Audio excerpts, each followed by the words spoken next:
Jason Jones is ready to begin. May I have your attention? Thank you very much.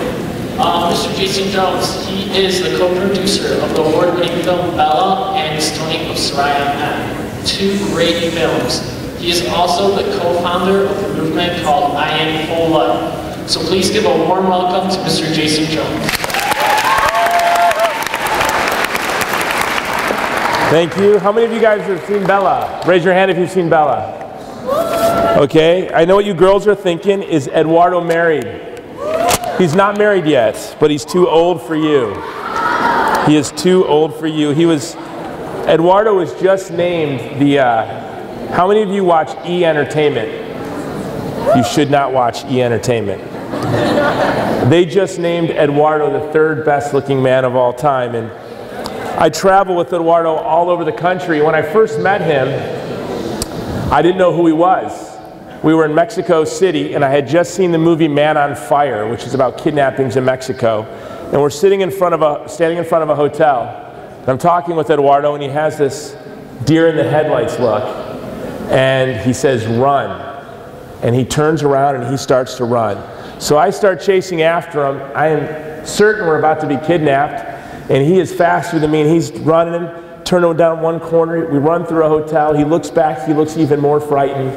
Finally, I get the courage to look back, and there's just like 50 women running after us.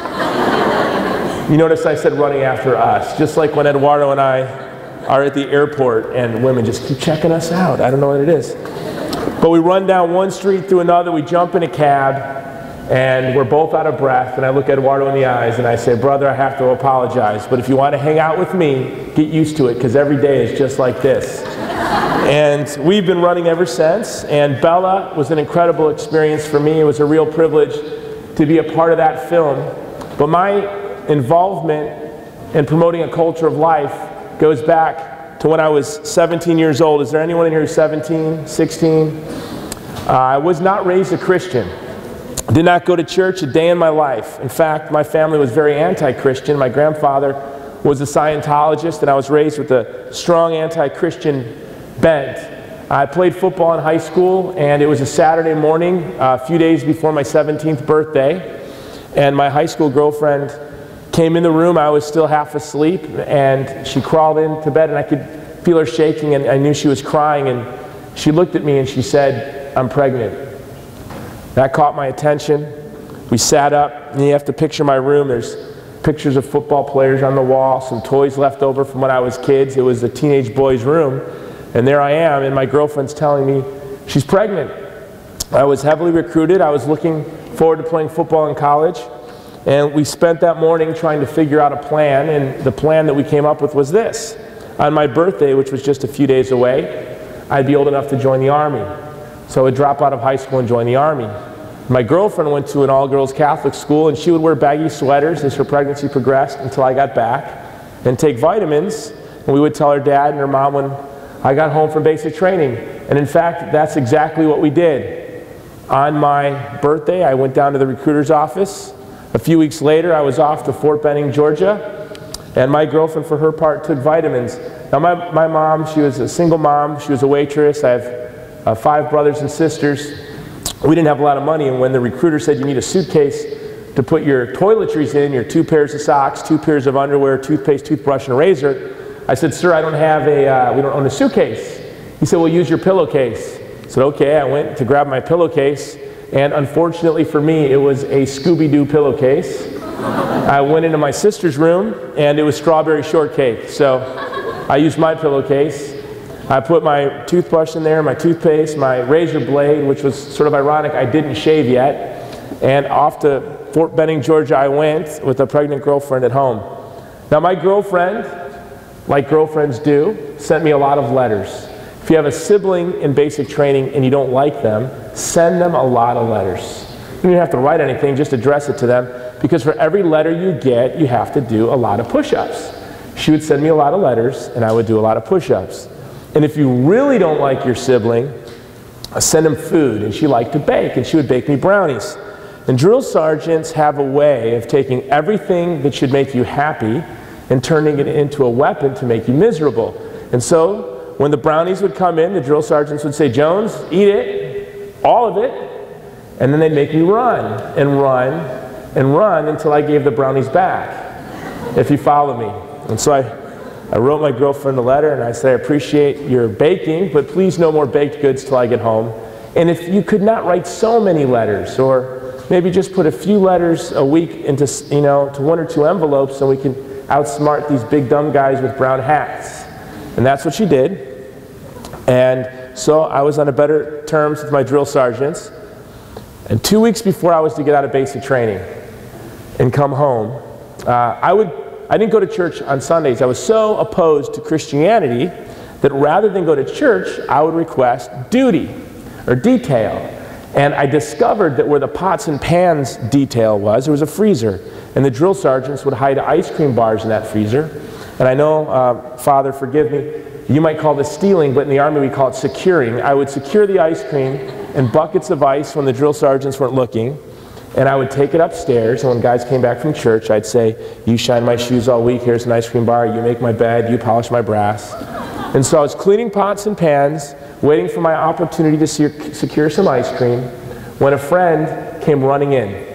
And he said, Jones, your girlfriend's on the phone, and she's crying.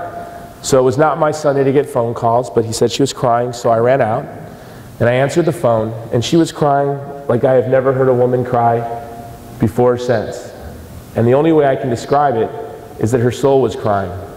And she kept saying over and over and over again, I'm sorry, I'm sorry, I'm sorry, it wasn't me. And then her father said over the other line, Jason, we know your secret, and your secret's gone. I took Katie to get an abortion. As soon as he said the word abortion, a drill sergeant hung up the phone over my shoulder. I hit the drill sergeant. A captain, very big Army Ranger, grabbed me by the neck, pulled me into his office. I was crying, saying, sir, send me home. My girlfriend's father killed my baby. He was yelling at me private. Why didn't you tell us you had a child? I said, I'm sorry, sir. Please call the police. Please. I was yelling at him. I was hysterical, asking him. He was even crying, seeing how upset I was. He grabbed the phone, and I said, sir, my daughter was going to be born in just 3 months. He killed my baby. And he looked confused, and he hung up the phone. He said, private, your girlfriend had an abortion. I said, yes, sir. He said, you know that abortion is legal, don't you? Now, this was March of 1989, and it might seem hard to believe, but I did not know that in this country of ours, it was legal to destroy a child in the womb. I was actually last in my class of 565 students when I dropped out, so I wasn't the brightest kid in the school.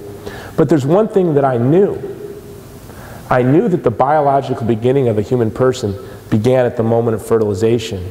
And although I was an E1 private, unlike our president, that was not above my pay grade. I knew that. But I did not know abortion was legal.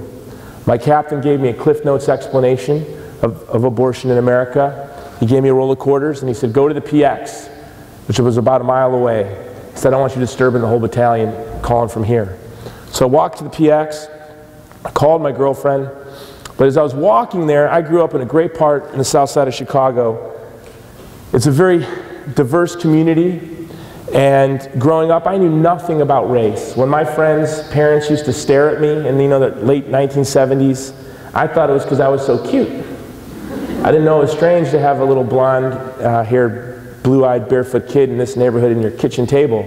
I was oblivious to race until the 7th grade. I saw a film on the civil rights movement, and I saw grown men with dogs attacking young adults your age. Grown men with hoses attacking young adults your age. And these men weren't criminals. These men were wearing badges. And I remember as I thought about this as I walked to the PX, what I reflected was how many dirty secrets does my country have? Now, I love my country. I served in the United States Army Infantry. My father did. My grandfather did, as far back as we can go. My brother's in Iraq right now. I love this country. But the civil rights era, the abortion era, these are tragic exceptions to the beauty of this country. In fact, these exceptions deny the founding principle of this country, which is we hold these truths to be self-evident, that every person is endowed by God with inalienable rights. I called my girlfriend, we talked, and I promised her that day that if it took me the rest of my life, I would end abortion for her. Now I know that that's a naive promise today for one person to make. But by the grace of God, I plan on being